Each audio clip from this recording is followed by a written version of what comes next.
суди олии ҷумҳурии тоҷикистон ҳанӯз 8 январи соли 2009 фаъолияти равияи динии салафият дар қаламрави тоҷикистонро ғайриқонунӣ амалкунанда эътироф карда манъ карда буд ва иловатан бо интишори ҳалномаи судӣ санаи 8 декабри соли 2014 равияи динии салафия расман ҳамчун иттиҳоди экстремистӣ эътироф карда шудааст. аммо баъзе пайравони равияи мазкур аз ғояҳои ифротгароёна даст накашида дар байни табақаҳои гуногуни аҳолӣ тарафдорон пайдо намуда ақидаҳои равияи салафияро меомӯзонанд. дар натиҷаи коркарди ахбороти оперативии кормандони мақомоти корҳои дохилӣ ҳамин гуна ҳолатро ошкор намуданд. шахсияти ташвиқотчиёне муайян карда шудааст ки дар масҷидҳо ва ҷойҳои ҷамъиятӣ ақидаҳои худро ки ба таълимотҳои мазҳабҳои суннатии дини ислом мухолиф мебошанд тарғиб карда боиси пайдо гардидани адовати динӣ ва сар задани муноқишаҳо миёни онҳо ва пайравони дигар мазҳабҳои анъанавии мусулмонон мазҳаби имоми аъзам гардиданд.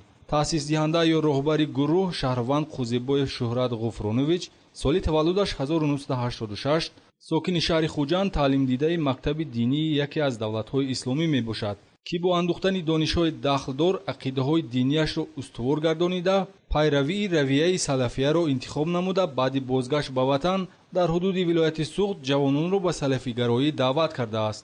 ман дар он ҷо равияи салафиро омӯхтам. ҳангоме ки бозгаштем ин ақидаи ман ба чӣ шуд, ин ақидаи равияи салафӣ ба мазҳаби имом абу ҳанифа бар бисёри чизҳо мухолифат мекунад. айни ҳол шахсияти 11 нафар тарафдорони равияи динии салафия ки сокинони шаҳри хуҷанд ва ноҳияи бобоҷон ғафуров мебошанд муайян шудааст ки бо даъвати шӯҳрат қузебоев ва таблиғотчии фаъол умедҷон ҳасанов сокини ҷамоати деҳоти ғозиёни ноҳияи бобоҷон ғафуров ғояҳои салафияро пазируфтанд. мақсади мо таълим доданошу ё ки мо таълим гирифтаномо ин буд ки сафи салафиёи зиёд кунем, инсонҳо бо некӣ бо мулоимӣ фаҳмонем ки хоҳу нохоҳ инсонҳо ва исломро қабул кунага хоҳу нохоҳ давлат исломӣ мешавад кута янеме хел мақсад доштем. ҳамаи онҳо бо умеде ки шариати исломро аз шахси таҳсилдида меомӯзанд назди шӯҳрат қузебоев дарс андохта ақидаҳои равияи салафияро пайравӣ карда тарзи намозгузорӣ, либоспӯшӣ, симои зоҳирӣ ва рафтори худро ба хусусиятҳои равияи мазкур мутобиқ сохтаанд. ин кирдори онҳо боиси норозигии дигарон гашта низоъҳои диниро ба вуҷуд овардааст. чунин мунозираҳо дар масҷиди панҷвақтаи ғозиёни ҷамоати деҳоти ғозиёни ноҳияи бобоҷон ғафуров ва масҷиди панҷвақтаи маҳаллаи сари баланди шаҳри хуҷанд аз оне ки ин нафарон дар ҳамин минтақа зиндагӣ карда аксаран он ҷо намозгузорӣ мекарданд ба амал омадааст. тақлиди намозхонишон мазҳаби имоми аъзам сад фарқ мекардам бачаоя. чандин маротиба ман огоҳ кардагӣ баҳоя алоҳида суҳбат кардагӣ ё ҳамҷун мусведоҳаям ҳаян чӣ он хел намоз мехонад он хел нахонтон гуфтем охира вақтова ҳамон ҷавоно ягон хел мобайни дигар намозхонҳо калонсоло ва як иззату ҳурмату ё як маслиҳат ба гӯш кардан нашуд намекардам. ҳамин хел вақтҳоям шуд ки ягон масъала ва агар гав занем агар калонсоло муноқишаам мекардам.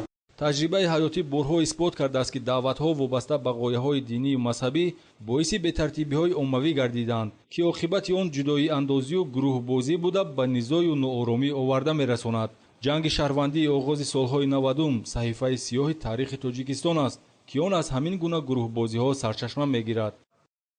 имрӯз ҷараёни салафия дар тоҷикистони азизи мо зуҳур карда истодаянд.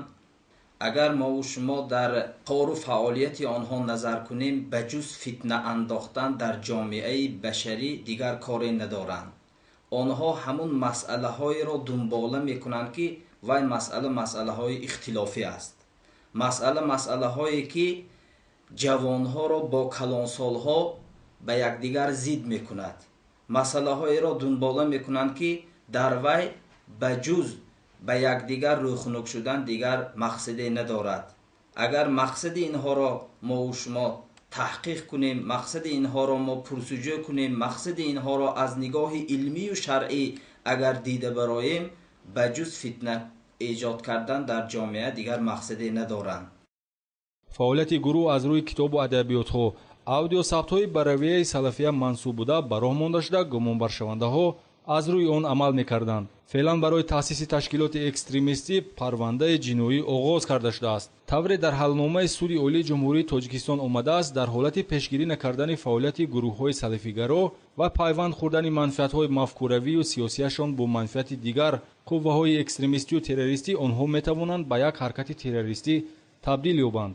соли 2009 фарзандам қизбои шӯҳрат ва таҳсили дониши исломӣ ба Маккаи Мадина рафт. баъди ки омаданаш тарзи ақидаҳои вай тағйир ёфт. роҳи салафӣ ба ҳамин қадам монд. тарбия кардам ба раҳи дуруст, ба раҳи рост рафтан.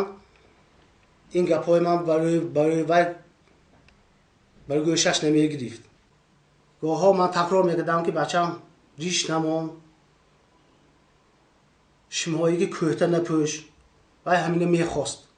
раҳмат ба коргарои милитсия, коргарои орган ки ина вақташ боздошт карданд. агар ки пешгирӣ намекарданд, мумкин инҳо ояндаи инҳо террористӣ буд. далели мазкур баёнгари он аст ки таҳсили динӣ дар хориҷа сарчашмаи бегонапарастиҳои мазҳабӣ мебошад ки таъсири манфӣ дорад.